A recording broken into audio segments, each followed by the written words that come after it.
Good morning बच्चों, कैसे हो। देखिए बेटा, अपन टॉपिक पढ़ रहे थे एस्टम के बारे में। ठीक है, कल अपन ने देखा था कि कोई भी आपको पिंड एस्टम कर रहा है उसका आवर्तकाल कैसे ज्ञात करते हैं, आपको सिखाया था। ठीक है, जिसे अपन ने पहले पढ़ा था बच्चों सिंपल पेंडुलम के बारे में। ट्रिक क्या होता है कि आपको 3 स्टेप में निकालते हैं, आवर्तकाल 3 स्टेप में निकलता है। फर्स्ट स्टेप में करते हैं, पिंड अपनी साम्यावस्था में होता है, उसको साम्यावस्था से एक्स अतिरिक्त विस्थापित करते हैं।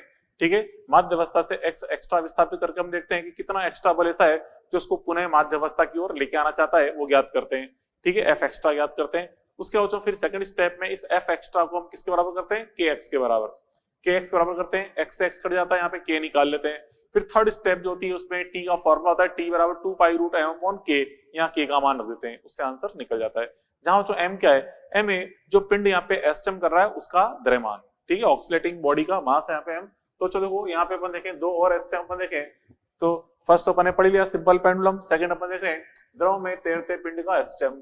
तो जो इस प्रकार से कोई पिंड अभी साम्यावस्था में द्रव में तैर रहा है, ठीक है, हिल नहीं रहा, बिल्कुल बैलेंस कंडीशन में। ठीक है, तो इसका नीचे की ओर तो क्या लग रहा है, एम जी, और इस एम जी को बैलेंस कौन करेगा, उत्प्लावन बल।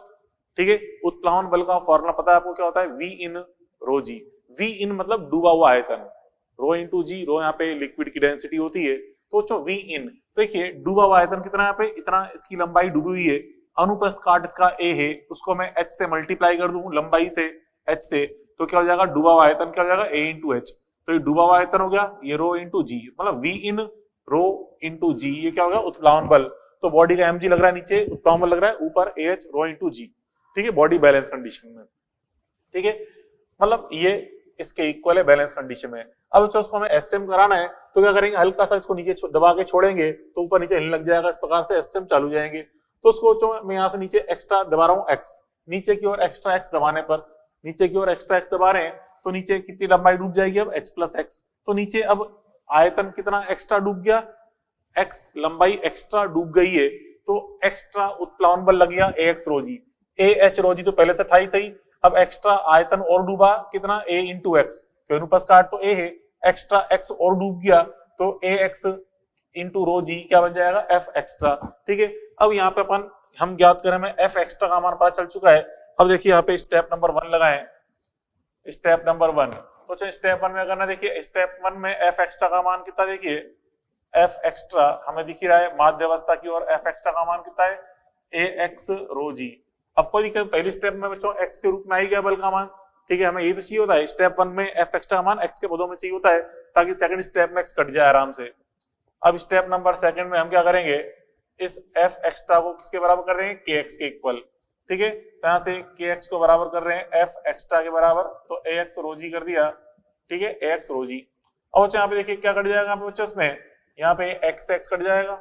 सेकंड स्टेप में हमने यहाँ पे, यहाँ बच्चों सेकंड स्टेप में क्या किया, इस एफ एक्स्ट्रा को हमने के एक्स के बराबर कर दिया, तो एक्स एक्स कट गया, तो इसलिए बच्चों के का मान कितना आ गया, ये आ गया ए रो जी। अब थर्ड स्टेप में अपन जानते हैं, स्टेप नंबर जो थर्ड होती है, स्टेप नंबर 3 में हम क्या करते हैं, टी बराबर लगाते हैं फॉर्मूला, टी बराबर 2 pi root of M upon K. M क्या बच्चों, यहाँ पे डूबे हुए पिंड का द्रव्यमान, मतलब जो सॉरी डूबे नहीं, जो पिंड दोलन होकर रहा है, एसएम कर रहा है, उस पूरे पिंड का द्रव्यमान है एम। ठीक है, और के का मान रखते हैं, तो यहाँ पे टी बराबर 2 pi root of M upon क्या हो जाएगा, ये ए रो जी, ये आ गया रिजल्ट। तो इसका आवर्तकाल का सूत्र आ गया टी बराबर 2 pi root of M upon A rho g, अपने निकाल लिया। ठीक है, अब तो इसी सूत्र को मैं एक और रूप में चेंज कर सकता था, कैसे, जैसे कि अगर यहाँ पे एक नोट के रूप में अपन देखें, नोट के रूप में देखिए यहाँ हम देख रहे हैं अभी साम्यावस्था की स्थिति दिखा रखी है, ये जो चित्र है, ये चित्र बता रखा है इसको साम्यावस्था की स्थिति का चित्र है, साम्यावस्था की स्थिति। तो जो साम्यावस्था की स्थिति हम देख रहे हैं, एम जी बराबर क्या है, ए एच रो जी। देखिए साम्यावस्था में हम देख रहे हैं बच्चों, एम जी बराबर क्या है, ए एच रो जी है, ये दिख ही रहा है, जी से जी कट जाएगा, एम का मान क्या आ गया, ए एच रो, तो इस ए रो को नीचे ले आए, तो यहाँ पे एम अपॉन ए रो बराबर क्या जाएगा, एच। ठीक है, एम अपॉन ए रो बराबर एच, ये मान रख दें यहाँ पे इस जगह, इस समीकरण में, इसको समीकरण नंबर 1 नाम दिया मैं, मान लो।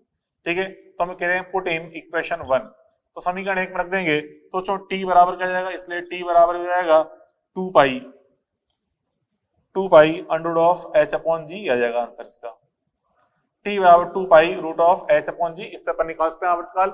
यहाँ बच्चों एच क्या चीज है, ये h बता रहा है साम्यावस्था में डूबी लंबाई, ठीक है। h क्या बच्चों, साम्यावस्था में डूबी लंबाई आ गई। तो अगर हमें क्वेश्चन बच्चों h की जानकारी दे रखी है तो इसका उपयोग कर लेंगे, और अगर हमें यहाँ पे हमें m की जानकारी दे रखी है तो इसका उपयोग कर लेंगे। तो दोनों से ही आंसर आ सकते हैं, जैसे आपकी जो भी इंफॉर्मेशन दे रखी है उसके अकॉर्डिंग अपन सोल्व कर लेंगे। तो ये भी करेक्ट आंसर है, ये भी करेक्ट आंसर है, ठीक है। चलो अब देखो बच्चों, फिर नेक्स्ट अपन देखें इसके अंदर यू नली में द्रव का SHM, इसका आवर्तकाल कैसे ज्ञात करते हैं वो देखने जा रहे हैं। तो देखिए बच्चों यहाँ पे इसमें ये इस प्रकार से यू आकार की नली है, यू आकार की नली है। इसके अंदर बच्चों यहाँ पे m द्रव्यमान का लिक्विड यहाँ पे भरा हुआ है, ठीक है। इधर की लंबाई भी h है, इधर की लंबाई भी h है, और बीच में इस दूरी को नगण्य माना जाता है। मतलब ये जो दोनों के बीच की दूरी है नगण्य है, ये दूरी नगण्य है। मतलब यूं कहा जाए ना कि पूरे द्रव की लंबाई कितनी है, तो हम बोलेंगे लगभग 2h, h ही है और बीच की दूरी को नगण्य माना जाता है। तो पूरे द्रव की लंबाई कितनी कहलाती है, 2h कहलाती है, नगण्य मानते हैं बीच की दूरी को, ठीक है। अब यहाँ पे अनुप्रस्थ काट m है। अब यहाँ पे देखिए इसको एक्स्ट्रा अपन, अब यहाँ पे देखिए बैलेंस कंडीशन में इस अपन हल्का सा फूंक मार के छोड़े तो हम देखेंगे लिक्विड इस तरह से हिलने लग जाएगा, इस तरह से, ये इस तरह से SHM लगेगा। तो यहाँ पे उस SHM का आवर्तकाल हमें ज्ञात करना है, क्या होगा। तो देखिए जो एक्स्ट्रा x विस्थापित करने पे यहाँ पे फूंक मार के लिक्विड का तल है इसको एक्स्ट्रा नीचे x लेके आ रहे हैं। तो देखिए ये डॉटेड वन का दिखा रखा है, ये प्रारंभिक तल दिखा रखा है, पानी का तल ये वाला प्रारंभिक तल है। अब यहाँ से फूंक मार के इसको एक्स्ट्रा नीचे किया तो यहाँ से इस जगह से x एक्स्ट्रा उठ जाएगा, ये तो पूरी लंबाई क्या हो जाएगी 2x, ठीक है। अब बच्चों ये 2x आ गई। फिर यहाँ पे देखिए इस तल की तुलना में ये वाला तल कितना ऊंचा है 2x, ये वापस नीचे आएगा। नीचे क्यों आएगा, क्योंकि बच्चों यहाँ पे इस तल की तुलना में 2x लंबाई एक्स्ट्रा है, तो इसका जो भार है, वेट जो है इसका mg, उसको नीचे वापस लेके आएगा। तो वापस नीचे लेके आएगा तो पूरा इस तरह से ये इसको दोलन करने लगेगा, ठीक है। तो ये अपने वापस माध्यावस्था की ओर क्यों आ रहा है, क्योंकि इस 2x लंबाई का जो भार है वो उसको वापस नीचे लेके आएगा। तो हम यहाँ पे स्टेप नंबर 1 सॉल्व करें।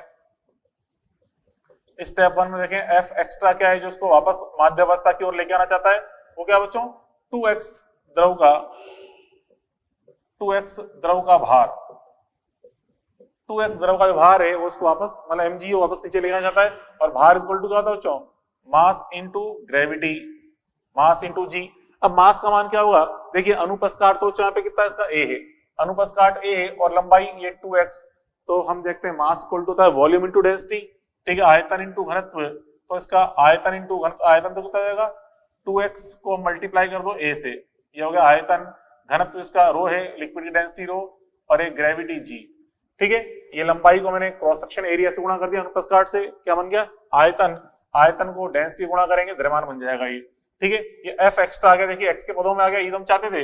अब स्टेप 2 में इसको हम किसके बराबर करें बच्चों, kx के बराबर करेंगे f एक्स्ट्रा को, मतलब 2x a रो g, ठीक है। तो यहां से x कट गया तो k का मान क्या आ गया 2a रो g आ गया। अब स्टेप नंबर 3 अप्लाई कर दें। स्टेप नंबर 3 यहाँ पे t बराबर जैसे यहाँ देखा था वैसे यहाँ अप्लाई कर रहे हैं, t बराबर 2 pi root of m upon k होता है, तो k का मान रख देंगे तो क्या हो जाएगा बच्चों, t बराबर यह आ जाएगा t बराबर 2 pi root of m upon 2a rho g, ठीक है, 2a, क्योंकि m का मान कितना, k का मान कितना है 2a रो g आ रहा है, 2a रो g आ जाएगा, ठीक है। ये अपने निकाल लिया आवर्तकाल, ये आ गया, ठीक है। SHM का जो इसमें लिक्विड SHM कर रहा है उसका आवर्तकाल आ गया ये, ठीक है। इसको इक्वेशन नंबर 1 दे दिया। जब बच्चों यहाँ पे मैंने एक नोट लिखा था, ऐसे एक नोट यहाँ भी अपन देखें, यहाँ पे देखिए इसमें एक नोट के रूप में, वैसे तो आंसर आ ही गया, फिर भी एक नोट के रूप में इसको मैं एक और रूप में चेंज करना चाहता हूँ। देखिए कैसे समझा बात को। यहाँ बच्चों m क्या चीज है, m है इस दोलित लिक्विड का मास, ठीक है।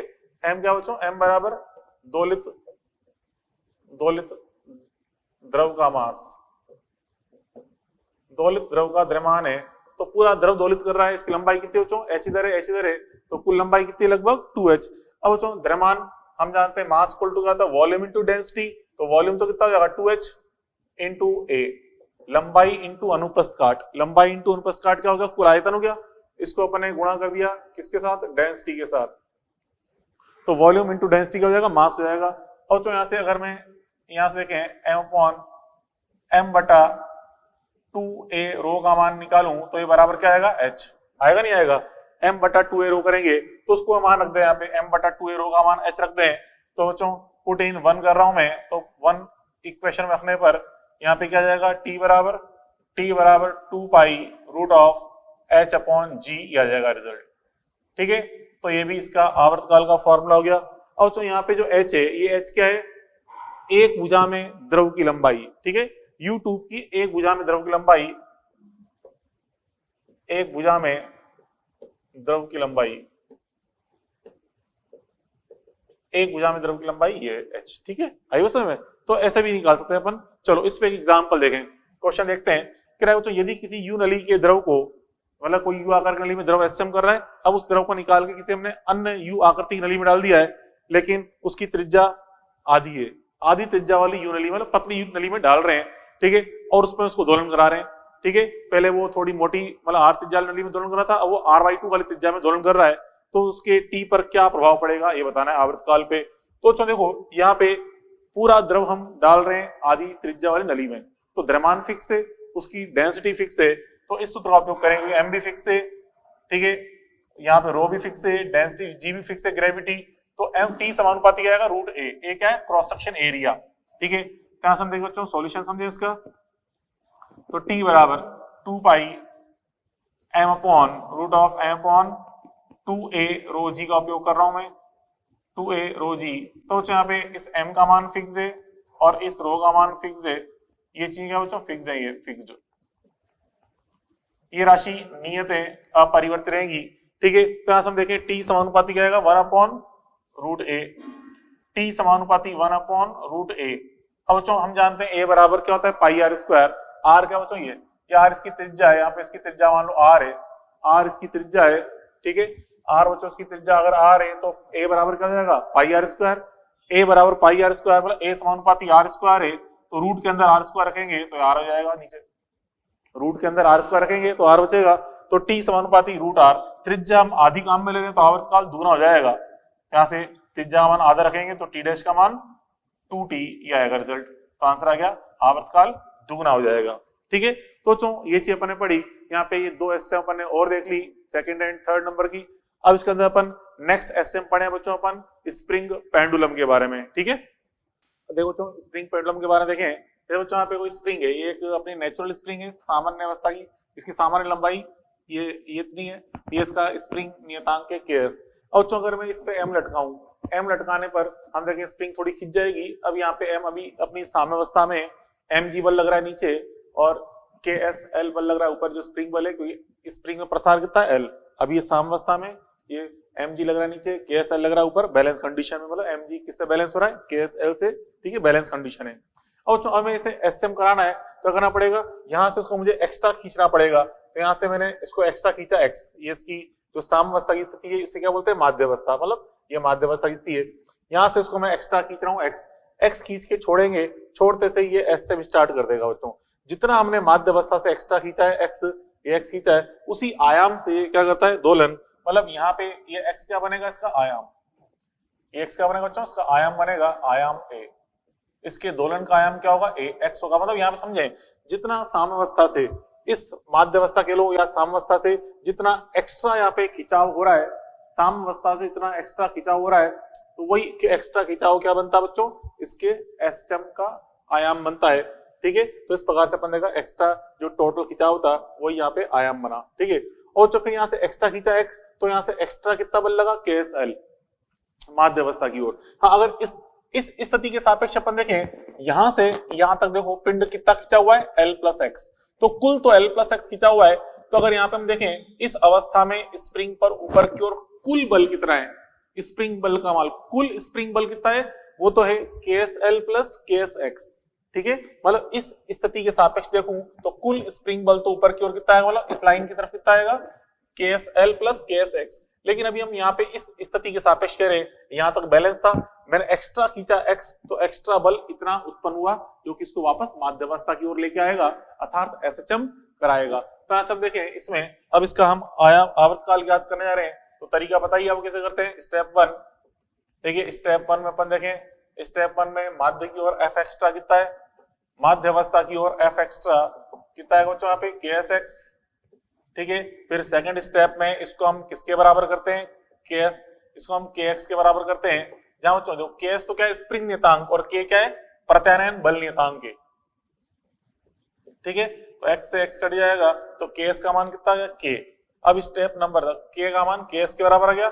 अब स्टेप नंबर 3 में हम क्या करेंगे, t बराबर 2 pi under of m upon k करेंगे, k का मान तो ks, तो इसलिए बच्चों यहाँ पे आवर्तकाल कितना आ गया, t बराबर 2 pi root of m upon ks, ये आ गया आवर्तकाल का मान।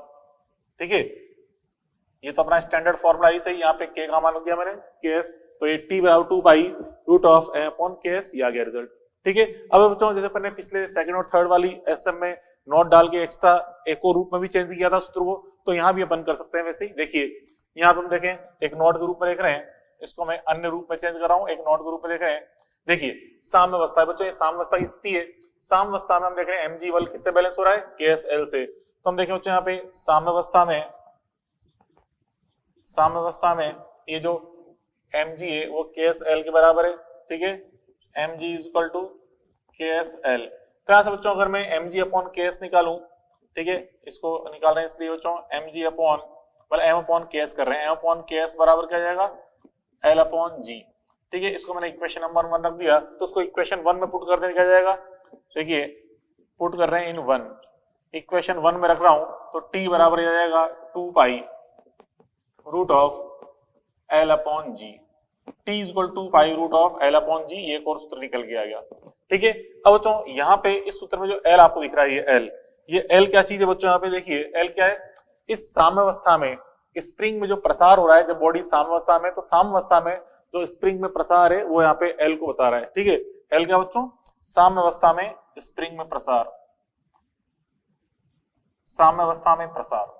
ठीक है, l क्या बच्चों, साम्यावस्था में प्रसार, साम्यावस्था में प्रसार को शो कर रहा है, साम्यावस्था के समय जो स्प्रिंग में प्रसार है वो l है। ठीक है, अब बच्चों इन दोनों में से ज्यादा इंपॉर्टेंट फॉर्मूला कौन सा है, यहाँ पे ये है इक्वेशन नंबर 1 वाला फॉर्मूला ज्यादा इंपॉर्टेंट है। ठीक है, तो हम जितने भी क्वेश्चन सॉल्व करेंगे ना स्प्रिंग में, मान चलिए 99% क्वेश्चन जो है ये इक्वेशन 1 सही सॉल्व होते हैं, t बराबर 2 pi root of m upon ks। अब बच्चों यहाँ पे देखिए हम देख रहे हैं आवर्तकाल का मान रूट m के समानुपाती है और 1 अपॉन रूट ks के। तो यहाँ पे दो तरह के क्वेश्चन बनते हैं, एक तो m पे निर्भरता वाले और एक ks पर निर्भरता वाले। तो पहले हम यहाँ पे रूट m पे जो क्वेश्चन सोल्व करेंगे उसमें मेन चीज अहमियत जो यहाँ पे अहमियत है वो किसकी है, रूट m की, पहले उस पर अपन ध्यान देंगे ज्यादातर। तो t समानुपाती रूट m पे अपन समझेंगे। तो देखिए अब यहाँ पे एग्जाम्पल नंबर 1 अपन देखें क्या कह रहा हूँ, एग्जाम्पल नंबर 1 कि यहाँ पे देखो इस एक पेंडुलम है, स्प्रिंग पेंडुलम, इसका आवर्तकाल 2 सेकंड है। ठीक है, और इसका स्प्रिंग नियतांक ks अपन को दे रखा है। अब कह रहा है कि यदि m को 2 किलोग्राम बढ़ा दें, मतलब m में 2 kg की वृद्धि कर दें, तो आवर्तकाल में 1 सेकंड की वृद्धि आती है। तो हम बताना है m का मान क्या है। तो देखिए सॉल्यूशन नंबर 1 अपन देख रहे हैं, सॉल्यूशन नंबर 1। तो यहाँ पे देखिए हम जानते हैं जो t समानुपाती क्या है, root m, t is proportional to root m है। तो ऐसा अगर मैं t बटा t डैश फाइंड करूं तो t बटा t डैश बराबर क्या आएगा, रूट ऑफ m बटा m डैश। ठीक है, अब यहाँ पे t का मान पहले कितना है, 2 सेकंड, और t डैश कितना हो गया फिर 2 + 1, तो t का मान पहले 2 है, अब ये कितना हो जाएगा, 2 + 1 हो जाएगा, क्योंकि 1 सेकंड की वृद्धि हो गई है। ऐसे द्रव्यमान देखें, पहले m था द्रव्यमान, अब द्रव्यमान में कितनी वृद्धि करी, 2 किलोग्राम की, तो यहाँ पे m + 2 जाएगा, m + 2 किलोग्राम। ठीक है, अब यहाँ पे दोनों तरफ वर्क कर दें, तो वर्क करने पे 2 का स्क्वायर तो 4 हो गया, नीचे 3, 3 का स्क्वायर 9 जाएगा, बराबर m बटा m + 2, यहाँ से वर्क मूल हट गया। ठीक है, अब बच्चों यहाँ पे इसको क्रॉस मल्टीप्लाई करेंगे तो कितना आ गया, 9m बराबर 4m + 8। ठीक है, तो 5m इज इक्वल टू कितना है बेटा, ये 5m इज इक्वल टू हो जाएगा 8, तो m इज इक्वल टू हो जाएगा 1.6, 8/5 करेंगे तो m इज इक्वल टू हो जाएगा 1.6 किलोग्राम। ठीक है, ये आ गया आंसर, m का मान 1.6 किलोग्राम, ये आ जाएगा रिजल्ट। ठीक है, अब तो उसका फिर देखिए अगले क्वेश्चन में कह रहा है कि उपरोक्त एग्जांपल में ks का मान बताइए। ठीक है, ks का मान बताना है, तो हम देखें बच्चों बॉडी m यहाँ पे ऑक्सीडेट हो रही है, जिसका आवर्तकाल कितना है, 2 सेकंड है। तो यहाँ से हम देखें solution number second, solution number second में तो यहाँ पे जो t है, t बराबर अपन देखते हैं क्या होता है, 2 pi under of l upon g, sorry m upon ks, t बराबर 2 pi root of m upon ks। ठीक है, यहाँ पे m अपॉन ks, अब यहाँ पे इसमें रख दें मान, देखिए यहाँ पे t का मान तो कितना है, 2 सेकंड है, t का मान रख दिया 2, रख दिया लो, 2 पाई रूट ऑफ m का मान कितना है, 1.6 बटे में ks। ठीक है, अब बच्चों यहाँ पे देखिए इसमें ये 2 से तो 2 कट जाएगा, 2 से 2 कट गया। अब यहाँ पे दोनों तरफ अगर मैं वर्क कर दूं तो दोनों तरफ वर्क कर देने पे क्या आएगा बच्चों, यहाँ पे देखिए वर्क करेंगे तो यहाँ पे, चलो यहाँ कर रहे हैं इस तरफ, दोनों तरफ अगर स्क्वायर करें तो स्क्वायर करने पे क्या आएगा, समझना बात को। देखिए इधर यहाँ पे हम स्क्वायर करें तो स्क्वायर करने पे क्या मिलेगा बच्चों, स्क्वायर करने पे देखते हैं यहाँ पे पाई का स्क्वायर बनेगा। पाई का स्क्वायर बच्चों क्या होता है, लगभग 10 के बराबर। पाई का स्क्वायर लगभग 10 मतलब देखो यहाँ पे तो 1 का स्क्वायर तो क्या 1 हो गया, बराबर यहाँ पे पाई स्क्वायर, ठीक है, और यहाँ पे रूट हट जाएगा तो 1.6 अपॉन केएस बनेगा, 1.6 अपॉन केएस, ठीक है। या और जो यहाँ पे केएस का मान, तो दिस इंप्लाइज केएस का, इसलिए जो केएस का मान क्या जाएगा, केएस बराबर पाई स्क्वायर का मान तो लगभग 10 होता है, ये 3.14 होता है ना, पाई का मान 3.14, उसका वर्क करेंगे तो लगभग 10 हो जाएगा। तो कितना आ गया बच्चों, ये आ गया 16, और मात्रा क्या होता है, न्यूटन पर मीटर, तो केएस का मान आ गया 16 न्यूटन पर मीटर, ये अपने फाइंड कर लिया। चलो अगला एग्जांपल देखें, एग्जांपल नंबर 3। देखिए सॉल्यूशन नंबर 3 क्या है, पढ़िए क्वेश्चन 3। आपसे कह रहा है कि m1 प्लस m2 लटकाने पर स्प्रिंग में L प्रसार होता है, मतलब अपन दोनों पिंड एक साथ लटकाए, m1 और m2 एक साथ लटका रखा है, स्प्रिंग में कुल प्रसार कितना है, L, ठीक है। तो दोनों मिलकर जो अपना भार बना रहे हैं m1 प्लस m2g, वो भार किससे बैलेंस हो रहा है, L से, मतलब कुल प्रसार का मान L है। तो यहाँ पे इक्वेशन 1 अगर अपन देखना चाहें तो बोल सकते हैं m1 बस m1 प्लस m2 का देखिए प्रसार जो आएगा, देखिए L आएगा, बस समझो कह रहा हूं मैं, m1 प्लस m2 के कारण यहाँ पे क्या बन रहा है, m1 प्लस m2 के कारण, m1 प्लस m2 कारण जो समीकरण बनेगी क्या बनेगी बच्चों, ये बनेगी समीकरण m1 plus m2 into g बराबर KSL, ठीक है, ये समीकरण बनेगी। तो m1 प्लस m2 का जो वेट है, उसका कुल जो भार है, उसके कारण लंबाई में वृद्धि कितनी हो रही है, L, तो m1 प्लस m2g बराबर क्या करेंगे, KSL करेंगे, ठीक है। उसके बाद बच्चों फिर अपन देखें, अब केवल अगर अपन m2 लटकाते हैं, पहले तो अपन ने क्या लटकाया, केवल m1, पहले अपन ने केवल m1 लटकाया मान लो, उससे वृद्धि मिली L1, फिर हमने m2 और लटका दिया तो एक्स्ट्रा वृद्धि मिली L2, तो यहाँ पे कुल वृद्धि L1 प्लस L2 जो होगी उसका मान यहाँ पे हमें L बता रखा है, ठीक है। अब बच्चों यहाँ पे हमसे कह रहा है कि अब अचानक से m2 हटा दिया जाए तो m1 किस आवर्तकाल और आयाम से एसएचएम करने लगेगा। तो बच्चों देखिए आप बताया था मैंने कि यहाँ जो m1 जो है उसको अपनी साम्यावस्था से, हम देखें m1 को लटकाया पहले हमने, साम्यावस्था में प्रसार L1 है मान लो, ठीक है, फिर एक्स्ट्रा जो प्रसार हुआ m2 के कारण, वो यहाँ पे क्या बनेगा, इसका आयाम, मतलब यहाँ पे देखिए मैं खाली m2 की बात करूं पहले, m2 के कारण, मतलब m1 आप लटका रखा है, उससे प्रसार L1 हुआ है, अब m2 के कारण जो वृद्धि आएगी m2g बराबर क्या बनेगी बच्चों, KSL2, ठीक है, KSL2। तो यहाँ पे ये जो L2 है, या यूं कहते हैं m2 के कारण जो प्रसार L2 हो रहा है, वही क्या बनेगा बच्चों, इसका आयाम बनेगा, ठीक है। तो यहां से देखिए m2 के कारण प्रसार L2 ही m1 के SHM का आयाम बनेगा। मतलब बच्चों को क्या कहना चाहता हूं मैं, जैसे नेचुरल स्प्रिंग है, इससे पहले आपने m1 लटकाया तो ये वृद्धि हुई L1, ये वृद्धि मान लो L1 हुई, फिर यहां से अपने m2 और लटकाया, यहां तक पहुंच गया, ये वृद्धि L2 हुई, तो यहां से अपनी सामान्य अवस्था से L1 प्लस L2 कुल वृद्धि कितनी हुई, L1 प्लस L2। अब जैसे इसको यहां से हटा देंगे m2 को, तो अब ये जो पिंड बचा अकेला वाला पिंड, ये किससे दोलन करेगा, इस L2 से। तो अब बताया ना, आप जो आयाम बनता कितना बनता, L2, पहले L1 प्रसार आया था, खाली m1 लटकाया, फिर इससे हमने m2 एक्स्ट्रा और लटकाया तो एक्स्ट्रा वृद्धि हुई L2, तो वही जो एक्स्ट्रा वृद्धि हो रही है वही क्या बनेगा, इस m1 के दोलन का आयाम बनेगा, ठीक है। तो चलो यहां से हम देखें, अब इक्वेशन 2/1 करें, इक्वेशन 2/1 हमारा उद्देश्य क्या बच्चों, पर्पस क्या है, हमें L2 निकालना है, तो डिवाइड करेंगे, तो यहां से m2 upon m1 plus m2 बराबर क्या मिलेगा, L upon L2, L2 upon L, L2 upon L मिलेगा, ठीक है। तो यहां से हम देखें L2 का मान क्या गया, तो आयाम, इसलिए A बराबर L2 बराबर क्या जाएगा, L into M2 upon M1 plus M2, ये आ गया इसका आंसर। क्या निकाले बच्चों अपन ने, आयाम निकाल लिया, ये तो आ गया आयाम का मान, ठीक है, ये आयाम का मान आ गया। अब बच्चों उसके बाद फिर आगे हमसे क्या पूछा इसके अंदर, इसका आवर्तकाल भी निकालना है, आयाम तो निकाल लिया, अब इसका हमें आवर्तकाल ज्ञात करना है। तो दोलन कौन कर रहा है बच्चों, केवल m1, केवल m1।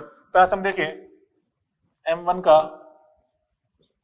कैपिटल T बराबर निकालें तो 2 pi root of m1 upon ks, ठीक है, m1 अपॉन ks। अब इस ks का मान रखते हैं अपन समीकरण 1 से रख देते हैं, क्योंकि हमें l का मान दे रखा है क्वेश्चन में। तो यहाँ पे देखिए समीकरण 1 से इसका मान रखेंगे तो क्या आएगा, यहाँ पे देखिए 2 pi root of m1 upon ks का मान यहां से रख रहा हूं मैं, क्या आएगा बच्चों, ये m1 प्लस m2 इंटू जी बटे में l, ये रख दिया मैंने किसका मान, ks का मान। तो यहाँ पे ये ऊपर चल जाएगा तो t बराबर कितना आ गया, 2 pi root of m1 upon m1 plus m2 into l upon g, ये इसका आवर्तकाल आ जाएगा। ये लो, ये हमने निकाल लिया m1 के दोलन का आवर्तकाल, ठीक है, ये आ जाएगा रिजल्ट। ओके, बात पहले पढ़ी। चलो अब अगला एग्जांपल देखें। अगला एग्जांपल बच्चों क्या है बच्चों, चौथे नंबर का, m को स्प्रिंग से लटकाकर छोड़ने पर, ठीक है, पिंड m स्प्रिंग से लटकाकर छोड़ने पर अधिकतम प्रसार l प्राप्त होता है। तो m के एसएम का आवर्तकाल वो आयाम बताना है।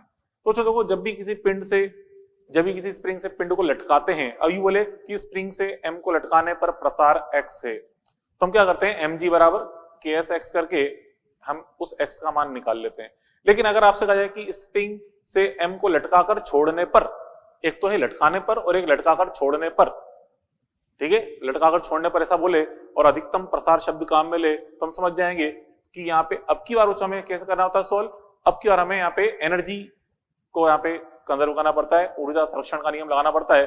तो बच्चों जैसे पिंड को लटकाएंगे, लटका के छोड़ेंगे तो नीचे आएगा वो, तो उसकी ग्रेविटेशनल पोटेंशियल जो क्या होगी, घटेगी, गुरुत्वीय स्थिति ऊर्जा घटेगी, और वो किसमें परिवर्तित होगी, स्प्रिंग की पोटेंशियल एनर्जी में, क्योंकि स्प्रिंग में प्रसार हो रहा है तो स्प्रिंग की पोटेंशियल वृद्धि होगी। तो यहाँ से अपन देखें कैसे करेंगे सोल्व इसको, हम एनर्जी कंजर्वेशन से हम लगाएंगे यहाँ पे ऊर्जा संरक्षण, ठीक है, एनर्जी कंजर्वेशन। यहाँ पे देखिए सॉल्यूशन नंबर 4 अपन देख रहे हैं। यहाँ पे देखें ग्रेविटेशनल पोटेंशियल एनर्जी में, ठीक है, ग्रेविटेशनल पोटेंशियल एनर्जी में कमी बराबर स्प्रिंग पोटेंशियल एनर्जी में वृद्धि, ये लगा रहे हैं अपन, ठीक है। लटकाकर छोड़ने पर ऐसा शब्द काम में आए या अधिकतम प्रसार पूछे तो ये चीजें हम फिर एनर्जी कंजर्वेशन से सॉल्व करते हैं। तो जो ग्रेविटेशनल पोटेंशियल कमी कितनी आएगी, mg, अच्छा कितना प्रसार हो रहा है बच्चों, l, ठीक है, l प्रसार हो रहा है तो कितना नीचे आ रहा है, l आ रहा है, तो mg l, क्यों हम जानते हैं mgh होता है ना, mgh, तो mgl लगा दिया मैंने, mgh, क्योंकि h यहाँ पे कमी हो रही है हाइट में, मतलब l कमी हो रही है हाइट में, बॉडी m जो है वो l हाइट नीचे आ रही है, तो mgl, और स्प्रिंग में वृद्धि होगी हाफ के l स्क्वायर, ठीक है, हाफ के स्क्वायर अपन जानते हैं, पोटेंशियल जो स्प्रिंग होती है, तो l से l कट जाएगा, तो l से l कट गया, तो यहाँ से बच्चों इस l का मान क्या है, प्रसार का मान, ठीक है, l बराबर क्या जाएगा 2mg अपॉन k, ये क्या बच्चों, स्प्रिंग में अधिकतम प्रसार l बराबर 2mg अपॉन k, ये आया, ठीक है। अब बच्चों हमसे क्या गया है कि यहाँ पे m के एसएम का आवर्तकाल व आयाम ज्ञात करना है। अब बच्चों यहाँ पे m का जो साम्यावस्था अपन देखें कि साम्यावस्था में कितना प्रसार हो रहा है, पहले देखते हैं। साम्यावस्था में बच्चों प्रसार कम होता है और अचानक से लटका के छोड़ने पर प्रसार ज्यादा होता है, ठीक है। साम्यावस्था में लटकाते हैं आराम से तो उस पर प्रसार कम आता है, और उसको लटकाकर अचानक से छोड़ते हैं तो उसमें प्रसार ज्यादा मिल रहा होता है स्प्रिंग में। तो चलो पहले देखते हैं कि साम्यावस्था में कितना प्रसार हुआ। तो बच्चों देखो, साम्यावस्था में अगर मैं निकालूं, साम्यावस्था में प्रसार L1 हो तो यहाँ पे देखिए क्या लिखेंगे, यहाँ पे mg = क्या लिखेंगे बच्चों, ks L1। तो यहाँ से L1 का मान कितना है बच्चों, L1 बराबर कितना आया, ये आएगा mg upon ks, mg upon ks, और mg अपॉन ks करेंगे, ks बच्चों स्प्रिंग नियतांक, इसको यहाँ पे ks कर लो, ks mg अपॉन ks। तो इस mg अपॉन ks, तो चलो इस 2 को नीचे ले आऊं तो L बटा 2 का मान क्या है, mg अपॉन ks, तो इस mg बटा ks का मान क्या रख सकता हूं, L बटा 2 रख सकता हूं मैं, L बटा 2 रख दिया। तो हमने क्या देखा कि साम्यावस्था में प्रसार कितना है, L बटा 2, और कुल प्रसार कितना है, L, तो इसका मतलब एक्स्ट्रा प्रसार कितना हुआ, ठीक है। जो एक्स्ट्रा प्रसार है वो क्या बनेगा, आयाम। तो हम जानते हो जो आयाम क्या होता है, देखिए आयाम ये होता है बराबर एक्स्ट्रा प्रसार, ठीक है। एक्स्ट्रा प्रसार को हम बोलते हैं आयाम, ठीक है। तो एक्स्ट्रा प्रसार कितना है बच्चों, कुल प्रसार में से साम्यावस्था वाला प्रसार माइनस कर दो तो ये आएगा L बटा 2, तो ये क्या आ जाएगा इसका आयाम। जैसे यहाँ पे देखिए बच्चों, साम्यावस्था में प्रसार ये था यहाँ पे स्प्रिंग में, फिर यहाँ से एक्स्ट्रा प्रसार जो हुआ है x, वही क्या बना था यहाँ पे आयाम। तो साम्यावस्था के बाद जो एक्स्ट्रा प्रसार हो रहा होता है वही यहाँ पे आयाम बनता है। तो आयाम निकाल लिया अपने L बटा 2 आयाम। अब हमसे पूछा है कि आवर्तकाल का मान ज्ञात करो।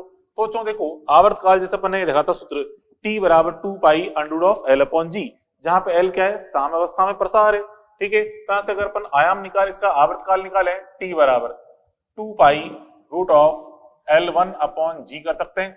यहाँ पे L1 क्या है, देखिए साम्यावस्था में प्रसार होता है, साम्यावस्था में प्रसार, ठीक है। तो L1 का मान रख दें, कितना L1 का मान L बाई 2, तो इसलिए T बराबर 2 pi root of L upon 2G हो जाएगा। L1 का मान L बटा 2 रख देंगे तो ये क्या हो गया, आवर्तकाल का मान भी आ गया, ये लो आवर्तकाल भी निकाल लिया, ठीक है। आई बात समझ में। चलो अब अगला क्वेश्चन देखें। एक स्प्रिंग दोलक की दोलन आवर्ती ओमेगा बराबर 3 रेडियन पर सेकंड है। यदि स्प्रिंग में प्रसार x बराबर 4 मीटर के समय इस पिंड का वेग 9 मीटर पर सेकंड हो तो आयाम बताने क्या होगा। तो देखो स्टार्टिंग में अपन ने जो बेसिक चीजें देखी थी एसएम में, एसएम के विस्थापन समीकरण, वेग, त्वरण समीकरण, ठीक है, बल, गतिज ऊर्जा, स्थितिज ऊर्जा, कुल ऊर्जा, ये सारी चीजें अपन ने पढ़ी थी, जो मतलब फर्स्ट क्लास में जितना भी अपन ने कुछ पढ़ा था, ठीक है। वो सारी चीजें हर एसएम के लिए मान्य है, चाहे कोई सी भी एसएम हो, चाहे सिंपल पेंडुलम हो, चाहे स्प्रिंग पेंडुलम हो, चाहे द्रव दोलन कर रहा हो, ठीक है, द्रव के अंदर कोई पिंड दोलन कर रहा हो या यूट्यूब के अंदर द्रव दोलन, हर एसएम के लिए ये चीजें सारी की सारी सत्य हैं, ठीक है। तो अब यहाँ पे वही क्वेश्चन यहाँ पूछ लिया गया है, मतलब ये क्या है, ओमेगा एक्स और वेग में जो संबंध अपन जानते हैं ना, v बराबर omega root of a square minus X square, तो वो संबंध हम यहाँ भी यूज कर सकते हैं, हर एसएम के लिए ट्रू हो। तो जो शुरू मैंने पढ़ा था बेसिक जो पढ़ा था, हर एसएम के लिए ट्रू है। तो यहाँ पे बस कुछ नहीं है कि स्प्रिंग लोलक लिखा हुआ गया है, ठीक है, स्प्रिंग लोलक लिखा हुआ गया है। अगर यहाँ लिखा होता कि सिंपल एक एसएम की दोलन आवर्ती इतनी है तो हमें बिल्कुल सिंपल लगता है। यहाँ पे स्प्रिंग लोलक, अरे क्या फर्क पड़ता है, स्प्रिंग लोलक तो एसएम ही कर रहा है, तो एसएम वाला क्वेश्चन है। तो यहाँ पे देखिए सोल्यूशन नंबर 5, यहाँ पे हम देखें, यहाँ पे v इक्वल टू क्या होता है बच्चों, omega root of a square minus X square, ये लगाना है हमें। तो वेग का मान कितना है बच्चों, 9, तो वेग का मान 9 रख दिया, ओमेगा देखा है 3 root of a square minus X square, तो यहाँ पे a हमें निकालना है, स्क्वायर माइनस x का मान कितना है 4, तो 4 स्क्वायर, ठीक है। तो यहाँ पे इसके अंदर ये 3 से तो 9 कट जाएगा, कितनी बार कट जाएगा, 3 बार। वर्क कर दें तो 3 का वर्क तो 9 हो गया वापस, यहाँ पे 1 और यहाँ पे a स्क्वायर माइनस 16, ठीक है। इसको ले आएंगे तो a स्क्वायर बराबर क्या जाएगा बेटा, इसको 1 को चाहो मत लिखो, कोई दिक्कत नहीं है कि 1 को लिखना जरूरी होता है। a स्क्वायर बराबर क्या जाएगा, 9 प्लस 16 बराबर कितना हो गया बच्चों, 25। यहाँ से इसका वर्गमूल कर देंगे तो आयाम का मान कितना हो गया, 5 मीटर। तो आयाम का मान कितना है 5 मीटर, अर्थात ये पिंड है, ये स्प्रिंग पेंडुलम के आयाम का मान 5 मीटर है। इस प्रकार से अपन ने ये इस पे 4-5 क्वेश्चन देख लिए।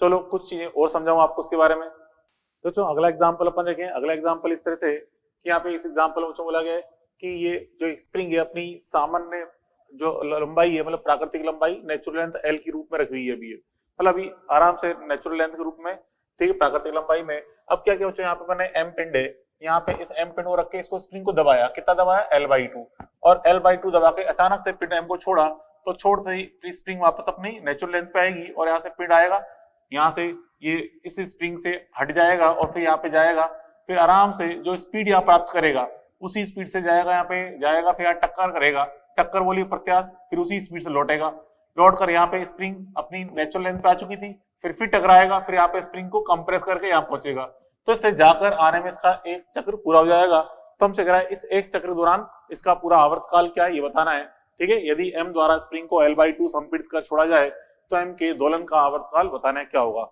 तो जो समझे, जब हमने इसको यहाँ से दबा के छोड़ा तो यहाँ से ये एक तरह से स्प्रिंग पेंडुलम की तरह वार कर रहा है, तो यहाँ जाएगा इधर, इसकी स्पीड बढ़ती आएगी बढ़ती आएगी बढ़ती आएगी, यहाँ पे आके ये स्प्रिंग से डी अटैच हो जाएगा, हट जाएगा, मतलब स्प्रिंग से हट जाएगा। उस समय ये कितना वेग प्राप्त कर लेगा, v max, क्यों हम जानते हैं बच्चों जब स्प्रिंग को दबा के छोड़ते हैं, ठीक है, पिंड द्वारा स्प्रिंग को खींच कर दबा के छोड़ते हैं तो माध्य अवस्था से गुजरते समय इसका वेग क्या होता है, अधिकतम। तो ये स्प्रिंग से यहाँ से जब डी अटैच होगा इसका वेग अधिकतम आ जाएगा वी मैक्स, जिसे बोलते हैं ना ए ओमेगा, वी मैक्स का मान ए ओमेगा।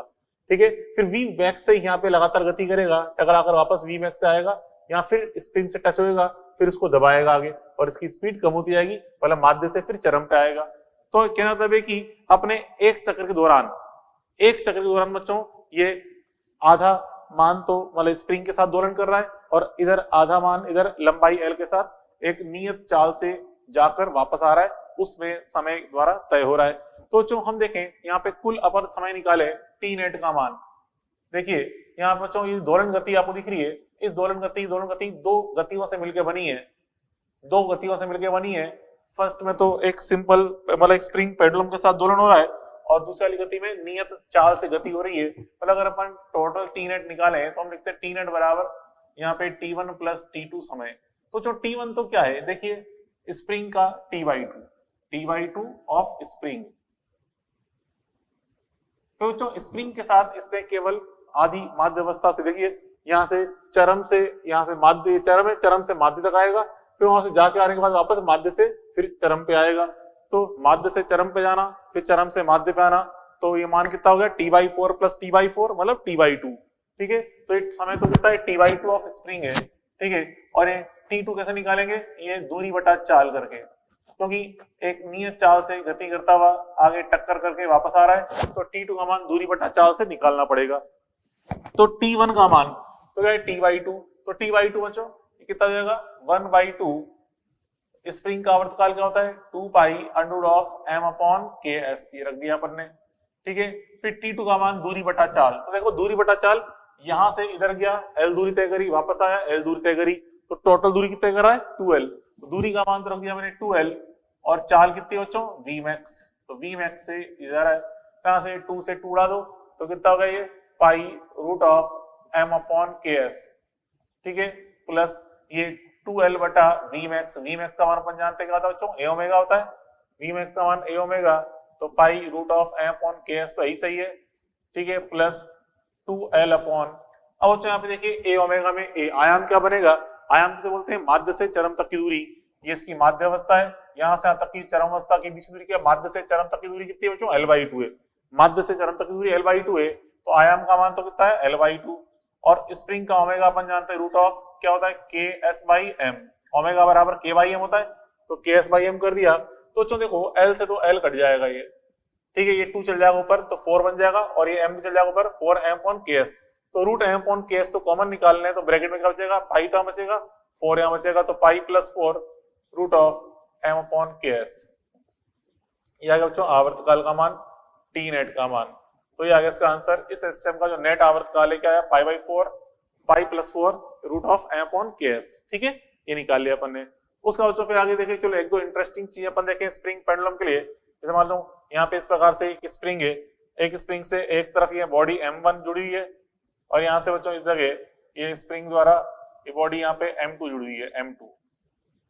तो स्प्रिंग ये KS इसका कांस्टेंट है, KS कांस्टेंट, इस प्रकार से स्प्रिंग से दोनों पिंड जुड़े हुए हैं, ये स्प्रिंग इस प्रकार दोलन कर रही है, ये पास आ रही है, फिर बच्चों फिर ये स्प्रिंग दूर जा रही है, मतलब पिंड पास आ रहे हैं फिर ये पिंड दूर जा रहे हैं, इस प्रकार से ये लगातार मतलब इस प्रकार से दोलन कर रहे हैं। ठीक है, इस प्रकार बच्चों ये पास आ रहे हैं दूर जा रहे हैं। तो इस SHM का जो आवर्तकाल होता है हमें डायरेक्ट याद रखना है। ठीक है, ये इसका सूत्र था बच्चों T बराबर हियर T बराबर 2 pi root of mu upon KS। यहाँ बच्चों म्यू क्या है समानित द्रव्यमान, इसका मान होता है m1 m2 upon m1 plus m2। ठीक है, जहां mu is equal to m1 m2 upon m1 plus m2 ये होता है बेटा। ठीक है, ये होता है m1 m2 upon m1 plus m2। ठीक है, अब यहाँ पे अगर दोनों द्रव्यमान मान लो समान दे रखे हो, मतलब जिस हिसाब से कह रहे यदि m1 बराबर m2 बराबर m, बिल्कुल दे सकता है, क्वेश्चन की मर्जी कैसे दे दे, अब समान दे दे तो बच्चों म्यू का मान क्या जाएगा, देखिए म्यू बराबर मल्टीप्लाई अपॉन सम करिए गुणा बटा योग m into m upon m plus m, तो क्या जाएगा ये m बटा 2 हो जाएगा ये। ठीक है, ये मान तो क्या बच्चों m बटा 2 हो गया। अब यहाँ पे इसमें सूत्र में रख देंगे मान, तो इसलिए t बराबर क्या जाएगा, अतः t बराबर यहाँ पे म्यू का मान m बटा 2 रख दो तो 2 pi root of m upon 2 चल जाएगा नीचे तो 2ks, ये बन जाएगा इसका रिजल्ट। ठीक है, तो अगर यहाँ पे दोनों द्रव्यमान समान है तो आवर्तकाल 2 pi root of m upon 2ks, ये बन जाता है रिजल्ट। ठीक है, चलो उसके बाद बच्चों अगली इंटरेस्टिंग चीज समझाऊं उसके अंदर आपको। एक तो अपने देख लिया इस प्रकार से दोनों पिंड एचएम कर रहे हैं तो आवर्तकाल का सूत्र ये आ गया। ऐसे बच्चों अगर कोई मान लो गोलाकार वस्तु है, जैसे कि कोई चक्ति है या कोई बेलन है या ठोस गोला या खोखला गोला है, ये किसी स्प्रिंग से जुड़ा हुआ है और ये लौटनी गति करते हुए दोलन कर रहा है। देखिए कुछ इस प्रकार से, जैसे कि समझे यहाँ बच्चों ये इस दीवार से एक स्प्रिंग को हमने फिक्स कर रखा है। ठीक है, यहाँ से फिर आगे ये एक गोलाकार वस्तु है, जो बताए कोई सी हो सकती है, यहाँ से गोलाकार वस्तु जैसे कि चक्ति भी हो सकती है, ये गोला भी हो सकता है, ठोस गोला खोखला गोला हो सकता है। इस प्रकार सोचो ये यहाँ पे ये जुड़े हुए इस तरह से इस स्प्रिंग के साथ। ठीक है, इस स्प्रिंग से जुड़े हुए और यहाँ से धरातल पे इस प्रकार से ये लौटनी गति करते हुए, लौटनी गति करता मतलब इस प्रकार से ये लौटनी गति कर रहा है। ये एक्सल दिखा रखी है इसकी एक्सल, ये छड़ इसकी एक्सल है, ये एक्सल है। ठीक है, मतलब ये इधर जा रहा है इधर जा रहा है, इस प्रकार से यहाँ पे लौटनी गति करते हुए ऑक्सीलेशन कर रहा है, ये लौटनी गति करते हुए। ठीक है, ये स्प्रिंग नियतांक Ks है। यहाँ बच्चों इस जगह जो आवर्तकाल का सूत्र होता है ना, ये होता है T बराबर ईयर T बराबर 2 pi root of m upon Ks bracket में 1 plus k square upon r square. और जो k square upon r square वही है जो आप पढ़ते हो ना उसमें रोटेशन मोशन में, वही है k square upon r square. जैसे कि अगर हम बात करें चक्ति की, मान लो ये पिंड चक्ति है तो चक्ति के लिए अपन जानते हैं k square upon r square क्या होता है, 1/2 होता है। ठोस गोले के लिए 2/5 होता है, खोखले गोले के लिए 2/3 होता है। ये सारी चीजें अपन जानते हैं। तो अपन देखें चक्ति के लिए, चक्ति के लिए k square upon r square का मान कितना होता है बच्चों, 1/2। तो इसलिए बच्चों चक्ति का आवर्तकाल क्या हो जाएगा, T बराबर 2 पाई रूट ऑफ, और यहाँ पे 1/2 रखेंगे तो 1 प्लस 1/2 क्या होगा, 3/2 हो जाएगा, 3/2 m अपॉन Ks। मतलब अगर यहाँ पे चक्ति अगर आपने लगा रखी है तो आवर्तकाल क्या हो जाएगा 2 pi root of 3/2 m upon Ks बनेगा, क्योंकि k square upon r square का मान 1/2 रख देंगे। ठीक है, चलो अब आगे देखें अगली चीज समझाऊं उसके अंदर बच्चों। देखिए जो स्प्रिंग कांस्टेंट है, स्प्रिंग नियतांक, ये स्प्रिंग की हार्डनेस को बताता है, मतलब कोई स्प्रिंग कितनी कठोर है उसको बताता है। ठीक है, देखिए स्प्रिंग नियतांक, स्प्रिंग नियतांक K, जिसे हम बच्चों Ks बोले ना, अब आगे से K लिखेंगे उसको, हम बार बार K से K लिख के चलेंगे। स्प्रिंग नियतांक को जब मैं K लिखूं ना समझ जाना Ks लिख रहा हूं मैं। स्प्रिंग नियतांक K हार्डनेस मतलब कठोरता को, ठीक है, स्प्रिंग की कठोरता को बताता है। स्प्रिंग की कठोरता, कठोरता का मापक है। मतलब क्या मतलब बच्चों, इसका मतलब है कि अगर कठोर स्प्रिंग है तो K का मान क्या होता है, उच्च होता है। ठीक है, मतलब कठोर स्प्रिंग का, मतलब ज्यादा कठोर स्प्रिंग का, ज्यादा कठोर स्प्रिंग का K बराबर क्या होता है बच्चों, उच्च होता है। K बराबर उच्च, जितनी ज्यादा कठोर स्प्रिंग होगी K उतना उच्च होगा, और जितनी सॉफ्ट स्प्रिंग होगी K का मान उतना अल्प होगा। अब बच्चों यहाँ जो K है ये इसकी कई सारे फैक्टर पे डिपेंड करता है कि स्प्रिंग की नेचुरल लंबाई कितनी है, प्राकृतिक लंबाई, किस पदार्थ का बना हुआ है, ठीक है, उसकी तार की मोटाई कितनी है, उसमें जो लूप बने हुए हैं उस लूप की त्रिज्या कितनी है, कई सारे फैक्टर पे डिपेंड करती है इसकी वैल्यू। ठीक है, तो यहाँ पे हमारे जो न्यूमेरिकल पूछे जाते हैं उसमें न्यूमेरिकल में हम जानते हैं मेन इंपॉर्टेंट चीज बच्चों प्राकृतिक लंबाई। तो यहाँ पे प्राकृतिक लंबाई के साथ क्या संबंध होता है, देखिए यहाँ पे हम देखें K का मान स्प्रिंग की प्राकृतिक लंबाई, स्प्रिंग की प्राकृतिक लंबाई, प्राकृतिक लंबाई हम L से दर्शाएंगे, से पर निर्भर करता है, निर्भर करता है। कैसे निर्भर करता है बच्चों, इस प्रकार से देखिए कि K जो है ये समानुपाती होता है 1/L। K समानुपाती बच्चों 1/L होता है, मतलब जितनी लंबी स्प्रिंग लोगे उसका K उतना स्मॉल होगा, मतलब सॉफ्ट स्प्रिंग की तरह बिहेव करेगी। जितनी ज्यादा लंबी स्प्रिंग लेंगे, प्राकृतिक रूप में लंबी स्प्रिंग का उपयोग करेंगे, उसका K उतना ही अल्प होगा, मतलब वो सॉफ्ट स्प्रिंग होगी। ठीक है, ये मतलब इसका K समानुपाती L। चलो इसी बेस ये क्वेश्चन देखें, जैसे बच्चों यहाँ पे अपन ने एग्जांपल नंबर 7 अपन देखा, एग्जांपल नंबर 7 ये देख रहे हैं, सॉल्यूशन नंबर 7 अपन देखें क्या कह रहा बच्चों, सॉल्यूशन नंबर 7 यहाँ बच्चों देखिए इस प्रकार से एक लंबी स्प्रिंग है, इस लंबी स्प्रिंग है, यहाँ पे पिंड जोड़ रखा है, इसके आवर्तकाल का मान T है, फिर हमने इसके n टुकड़े किए, n पार्ट्स किए, और एक पार्ट्स लिया अपन ने, केवल एक सिंगल पार्ट, उससे m को अटैच करके फिर दोलन करा रहे हैं, तो आवर्तकाल क्या होगा ये हमसे पूछ रहा है।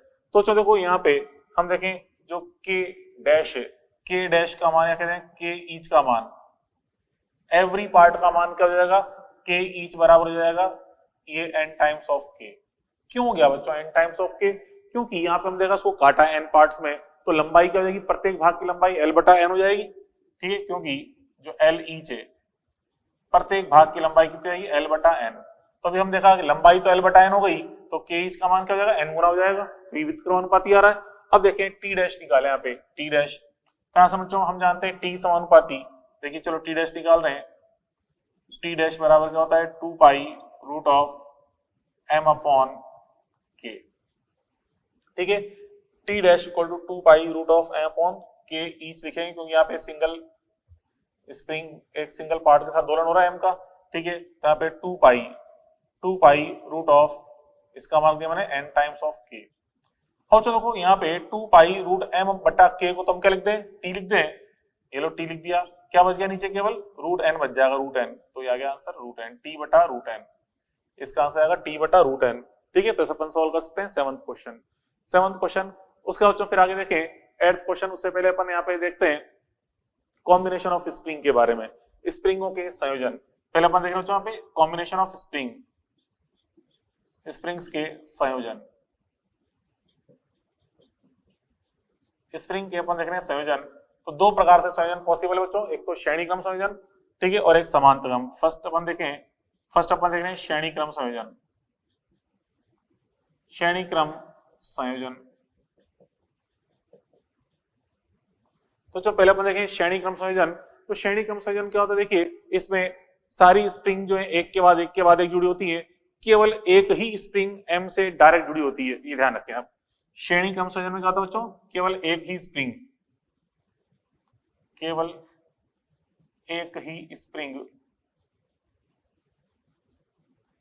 m से डायरेक्ट जुड़ी होती है,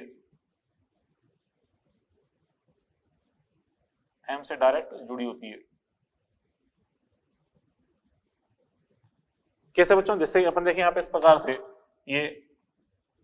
ये दीवार अपन स्प्रिंग को अटैच कर दिया, यहाँ से एक फर्स्ट स्प्रिंग है, फिर आगे दूसरी स्प्रिंग जोड़ दी, फिर आगे तीसरी स्प्रिंग जोड़ दी, और फिर यहाँ से m यहाँ से जुड़ा हुआ है, इस प्रकार से m है,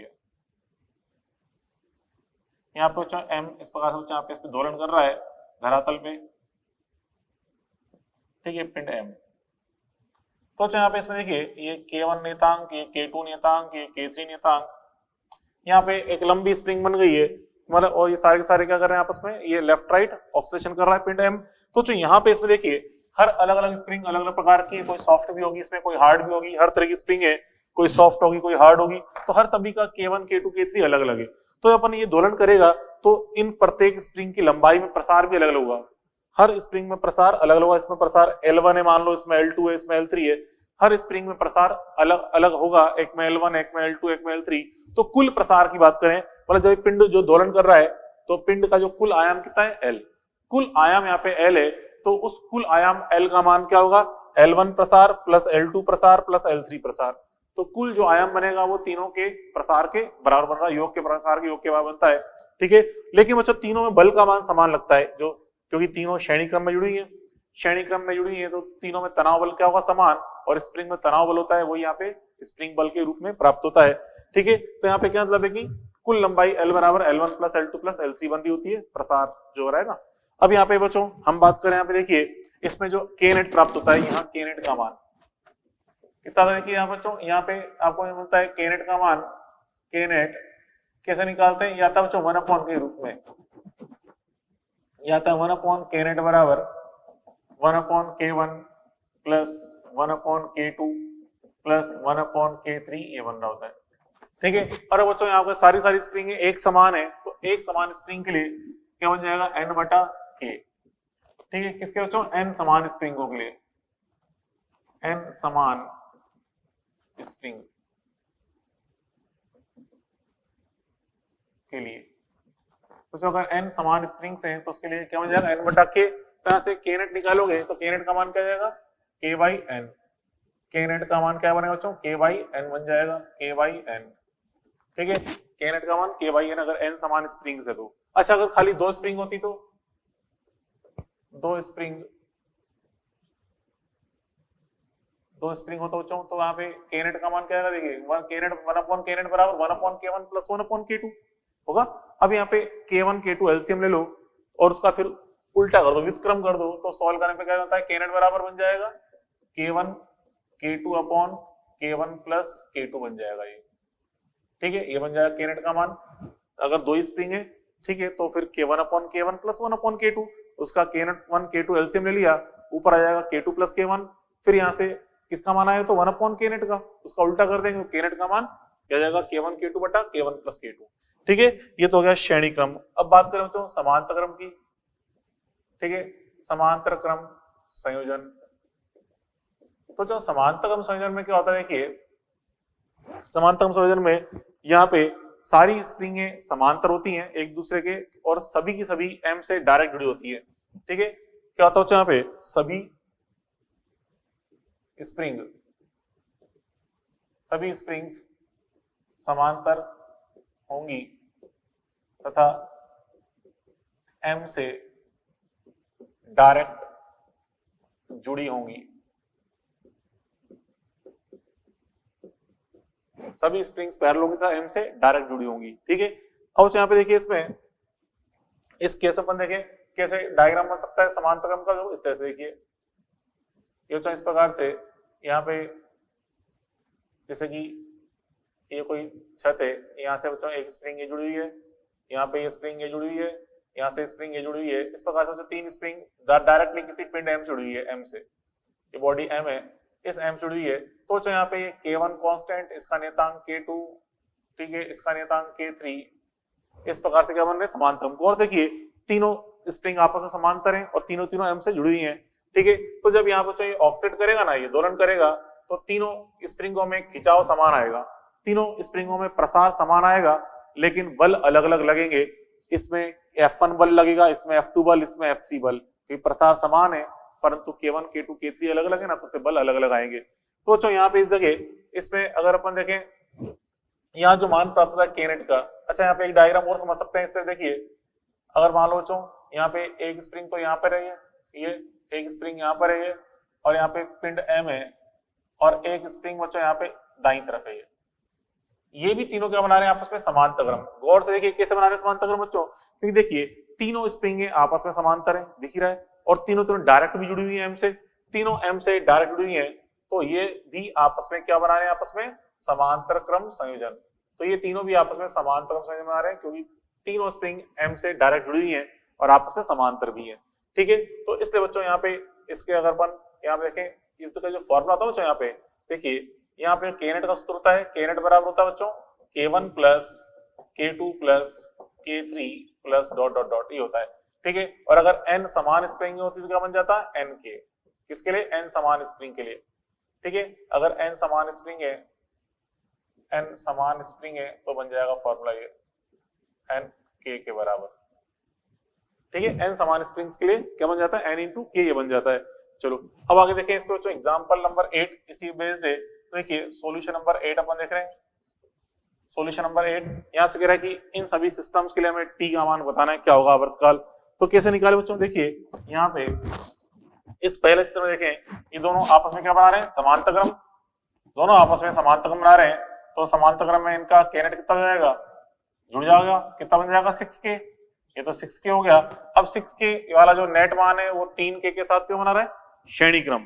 तो ये श्रेणी क्रम बन रहा है बच्चों। तो श्रेणी क्रम में अपन कैसे निकाल सकते हैं, गुणा बटा योग करके। जब अपन देखते हैं श्रेणी क्रम में क्या होता है, k1 k2 upon k1 plus k2, तो k नेट का मान निकाल लेंगे गुणा बटा योग करके, तो कितना हो जाएगा ये 6k into 3k upon 6k plus 3k, तो कितना बन गया बच्चों, ये हो गया 2k, ठीक है। अब बच्चों यहाँ से इसलिए टी नेट का मान निकालेंगे, टी नेट का मान, तो टी नेट का मान निकालोगे तो कैसे निकालोगे, सूत्र होता है 2 pi under of m upon k net, तो k नेट का मान रख दो, कितना है 2k, तो ये लो इसका आंसर आ गया, ये लो टी नेट का मान 2 pi root of m upon k net का मान 2k रख दिया। अब यहाँ देखें सेकंड क्वेश्चन, ये तो अपन ने फर्स्ट सॉल्व किया, ठीक है, ये फर्स्ट वाला सॉल्व कर लिया अपन ने, 8th का फर्स्ट, ठीक है, ये हो गया 8th का फर्स्ट क्वेश्चन हो गया। First question. अब देखें सेकंड क्वेश्चन। सेकंड क्वेश्चन में यहाँ पे देखिए ये 2k 4k 3k तीनों की तीनों m से डायरेक्टली कनेक्टेड है कि नहीं है? डायरेक्टली कनेक्टेड है मतलब क्या बना रहे हैं? समांतर संयोजन। समांतर संयोजन में तीनों जुड़ जाएंगे क्या हो जाएगा? 2k plus 4k plus 3k कितना हो गया? 9k। तो यहाँ से अब यहाँ पे टी नेट का लगाते हैं सूत्र, टी नेट बराबर 2 pi under of m upon k net. k net का मान रख दो 9k, ये लो ये इसका आंसर आ गया, ठीक है, m अपॉन 9k इसका आंसर आ जाएगा। ओके चलो अब देखो आगे फिर क्वेश्चन नंबर 9, एग्जांपल नंबर 9 को सॉल्यूशन देखें। सॉल्यूशन नंबर 9 क्या कह रहा है? नाइन्थ क्वेश्चन कि एग्जांपल 7 में यदि सभी पार्ट्स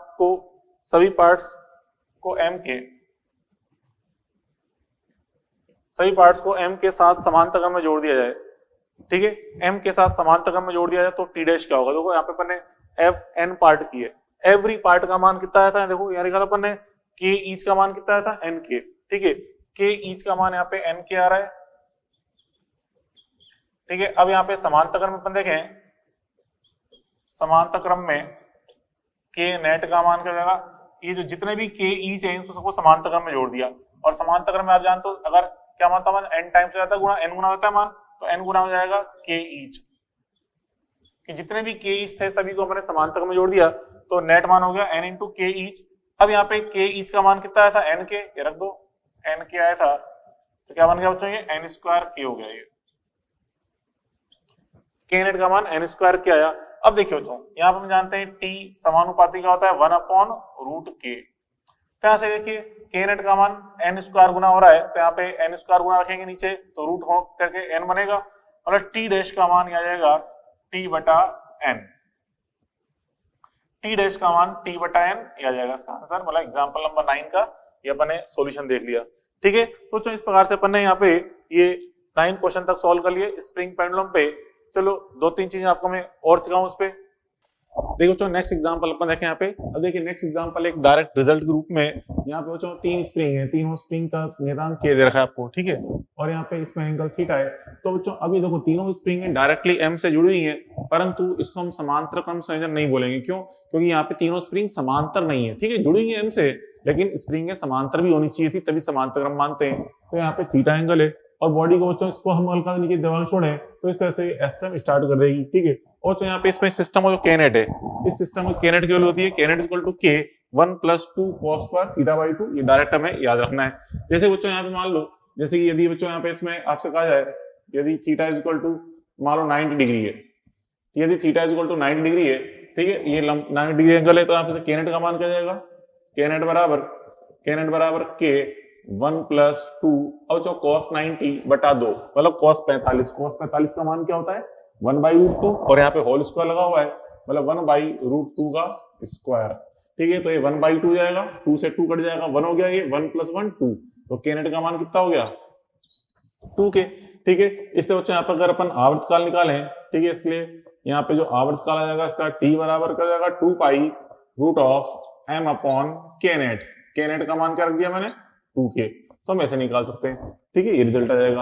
और यहीं पे बोल दे कि बच्चों तीनों स्प्रिंग जो है आपस में समान एंगल बना रही हैं, तीनों स्प्रिंगों के बीच में क्रमागत रूप से समान एंगल बन रहा है, मतलब जैसे ये भी 120 डिग्री है, ये भी 120 डिग्री है, ये भी 120, तीनों समान एंगल जानते हैं, कुल योग कितना 360 डिग्री होता है ना। तो अगर ये बोलते तीनों एंगल समान है तो प्रत्येक एंगल का मान कितना जाएगा? 120 120 120, तो थीटा का मान 120 रख के सॉल्व कर लेंगे अब की बार, ठीक है, तो उससे रिजल्ट आपको प्राप्त हो जाएगा। चलो अगला एग्जाम्पल देखो बच्चों। अगला एग्जाम्पल आपसे कह रहा है कि यहाँ पे m को दो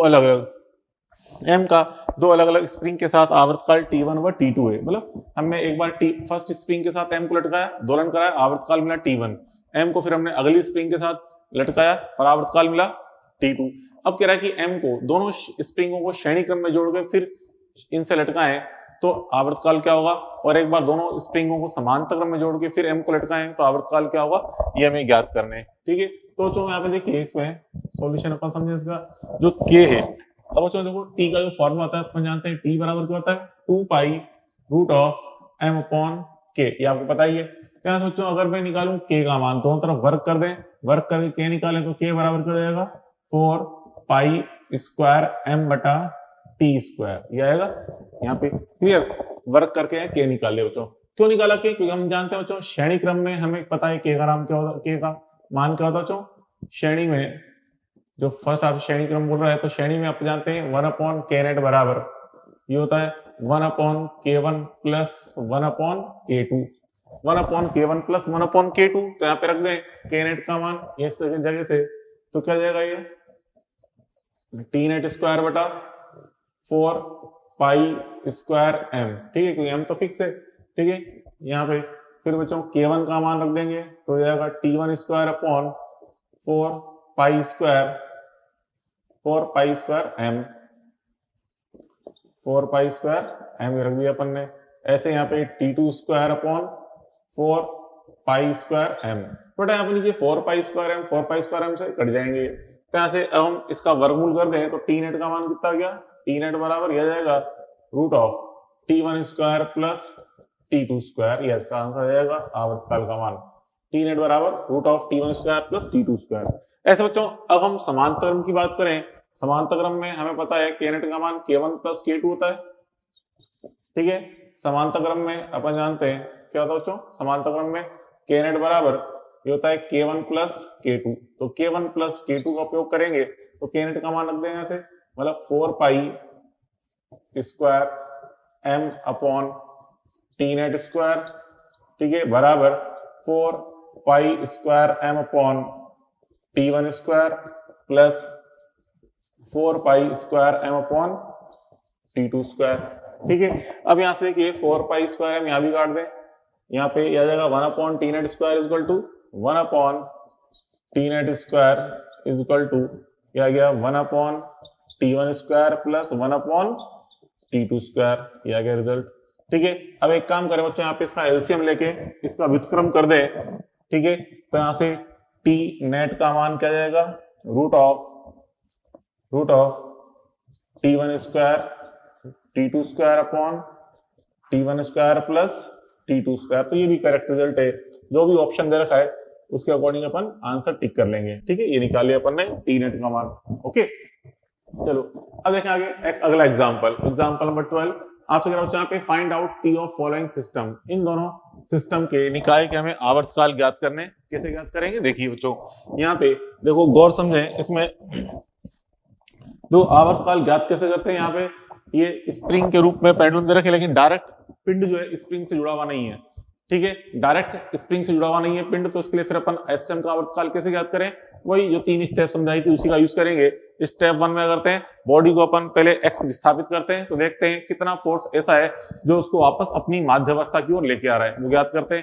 फिर उसको हम सेकंड स्टेप में के एक्स के बराबर करेंगे, उससे के निकल जाएगा। फिर थर्ड स्टेप में 2 pi root of M upon k का उपयोग करना होता है।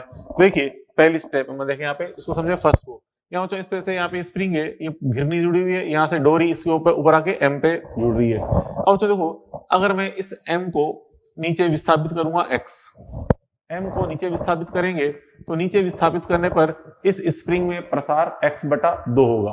क्यों होगा, इसके लिए उल्टा सोचते हैं। चलो यूं सोचे, इसको भूल जाओ, यूं सोचे कि हमने बच्चों ये जो घिरनी है, समझना क्या कह रहा हूं मैं, इस घिरनी को मैंने नीचे खींचा x बटा 2, घिरनी को मैंने नीचे कितना खींचा x बटा 2, ठीक है। तो यहां से देखिए ये स्प्रिंग इस घिरनी से जुड़ी हुई है, तो इस स्प्रिंग में प्रसार कितना होगा x बटा 2, क्योंकि घिरनी स्प्रिंग से डायरेक्ट जुड़ी हुई है।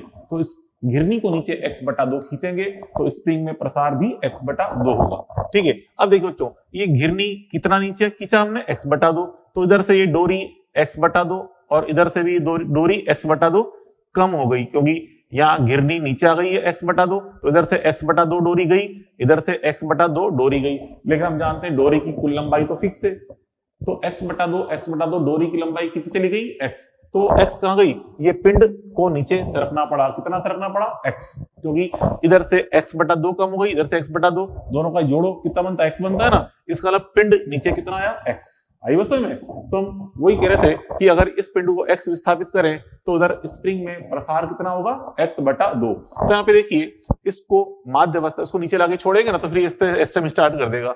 तो यहाँ से उसको नीचे खींच रहे, तो कौन सा बल ऐसा है जो उसको वापस माध्यावस्था की ओर लेके आ रहा है, F1। ये बच्चों F1 F2 मैंने क्या दर्शाया इसके अंदर, तनाव बल को वैसे अपन कैपिटल T से निरूपित करते हैं, यहाँ पे हम कैपिटल T से आवर्तकाल को दर्शा रहे हैं, इसलिए तनाव बल को मैंने F1 F2 लिख दिया है, ठीक है। तो यहाँ पे देखें स्टेप 1, तो स्टेप 1 में यहाँ पे माध्य की ओर कितना लग रहा है F1, माध्य की ओर जो बल है F बराबर कौन है बच्चों, F1 है। माध्य की ओर लगने वाला बल F बराबर यहाँ पे F1 है। ठीक है, अब देखिए यहाँ पे गौर से F2 ऊपर की ओर है घिरनी पर, F1 नीचे की तरफ है, तो F2 का मान क्या आएगा, ट्वाइस ऑफ F1। F2 का मान आएगा ट्वाइस ऑफ F1, या कहते F1 का मान हो जाएगा 1/2 F2। ठीक है, तो उसको मैं लिखता हूं बराबर 1/2 F2। ठीक है, अब बच्चों यहाँ पे देखिए गौर से, ये F2 क्या है, इस जगह डोरी में तनाव है। ठीक है, तो बच्चों यहाँ पे देखिए इस स्प्रिंग को खिंचाव के लिए, इस स्प्रिंग के लिए खिंचाव के लिए जिम्मेदार कौन है, F2 बल।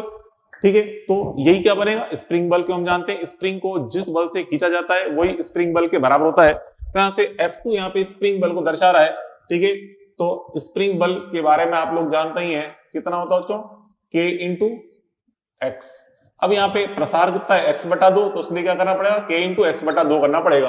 कि सूत्र होता है K इंटू एक्स, लेकिन यहाँ पे x का मान x/2 के बराबर है, मतलब प्रसार यहाँ पे x नहीं है, प्रसार कितना है x/2, इसलिए x/2 रख दिया।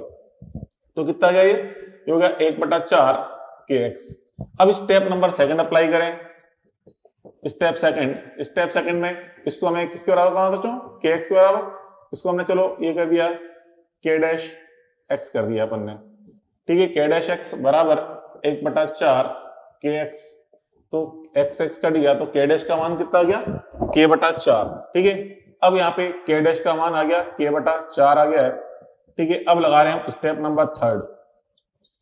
स्टेप 3 में जो सूत्र होता है t बराबर 2 pi root of m upon k', ये लगा दिया अपन सूत्र में। यहाँ रख दो k' का मान कितना है, k/4।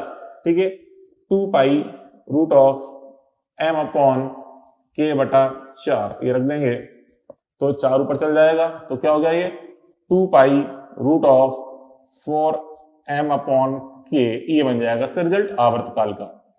ठीक है, इस तरह अपन ज्ञात कर सकते हैं।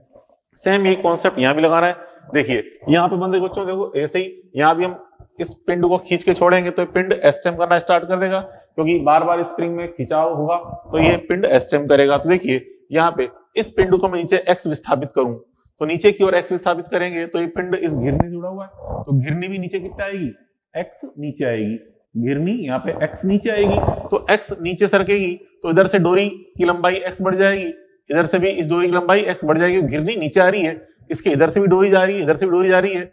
घिरनी अगर x नीचे आई तो इधर की लंबाई भी x बढ़ गई, इधर की लंबाई भी डोरी की x बढ़ गई। परंतु हम जानते हैं डोरी की लंबाई तो बढ़ेगी नहीं, तो बढ़ेगी किसकी लंबाई, स्प्रिंग की। ठीक है, अर्थात इस स्प्रिंग में प्रसार कितना होगा, 2x। क्यों, हम जानते हैं डोरी में तो प्रसार हो नहीं सकता, दिख रहा है कि हमें प्रसार डोरी में हो रहा है, लेकिन वास्तव में प्रसार किस में हो रहा होगा, स्प्रिंग में। तो स्प्रिंग में कितना प्रसार देखने को मिलेगा, 2x, क्योंकि हम देख रहे हैं यहां से हमें डोरी की लंबाई में कितनी वृद्धि महसूस हुई, 2x। तो इसलिए घिरनी इस स्प्रिंग में प्रसार कितना हुआ, 2x हो गया। ठीक है, चलो अब यहाँ पे देखें स्टेप नंबर 1। स्टेप नंबर 1 देखें, माध्य की ओर F बराबर कितना बच्चों, F बराबर देखिए इस पिंड को नीचे लेके आएंगे तो ऊपर की ओर कौन लेके जाएगा इसको, F1, वापस माध्यावस्था की ओर F1 लेके जा रहा है, तो F बराबर क्या है, F1। और यहाँ पे देखिए ये F1 नीचे की ओर, घिरनी की बात करें, घिरनी पे F1 नीचे की ओर है, F2 ऊपर की ओर है, तो इस F1 का मान क्या आएगा, ट्वाइस ऑफ F2। यहाँ तो अच्छा F1 का मान क्या है, तो हाफ ऑफ F2, यहाँ क्या आ रहा है, ट्वाइस ऑफ F2। ठीक है, अब यहाँ पे रख दे मान इस जगह is equal to twice of F2 का मान। और चलो देखो यहाँ पे गौर से किए, ये जो ये F2 बल है, ये F2 बल ही यहाँ पे स्प्रिंग के खिंचाव के लिए जिम्मेदार है। स्प्रिंग के खिंचाव के लिए जिम्मेदार कौन है, F2। तो हम जानते हैं यही क्या बनेगा, स्प्रिंग बल, और स्प्रिंग बल का मान क्या होता है, सूत्र होता है K इंटू एक्स। तो यहाँ पे K इंटू एक्स, एक्स मतलब प्रसार कितना है, प्रसार यहाँ पे 2x है, तो 2x लिखेंगे यहाँ पे, प्रसार का मान 2x है, तो कितना बचा है 4kx। ठीक है, अब ये स्टेप 2 में हम इसको किसके बराबर कर दें, k' के, तो बराबर ये 4kx, तो यहाँ से कट गया, k' का मान कितना आ गया, 4k। ठीक है, अब लगा देंगे स्टेप नंबर 3, t बराबर 2 pi root of m upon k', तो k' का मान रख दो, यह आ गया answer 2 pi root of m upon 4k। ठीक है, ये इसका आंसर आ जाएगा इसका। ठीक है, ये इसका रिजल्ट आ गया। चाहो तो 4 का √2 होता है, 2 से 2 भी काट सकते हैं, तो t बराबर पाई √m/4 के ये रिजल्ट बन जाएगा। ठीक है बच्चों, तो ये अपन ने स्प्रिंग से रिलेटेड अपन ने यहाँ पे 12 क्वेश्चन अपन ने सॉल्व कर लिए। ठीक है, तो एक दो क्वेश्चन चलो आपको कल और बताता हूं मैं। ठीक है, कल बाकी फिर अपन पढ़ेंगे इसके अंदर कोणीय एसएम के बारे में पढ़ेंगे। ठीक है, उसके अलावा कुछ यहाँ पे मंदन के बारे में देखेंगे, डैम्पिंग ऑक्सीलेशन, ठीक है, मंदित दोलन। ठीक है, कल अपन इस चैप्टर को फिनिश करेंगे। ठीक है, तो चलो कल मिलते हैं। Okay, good bye.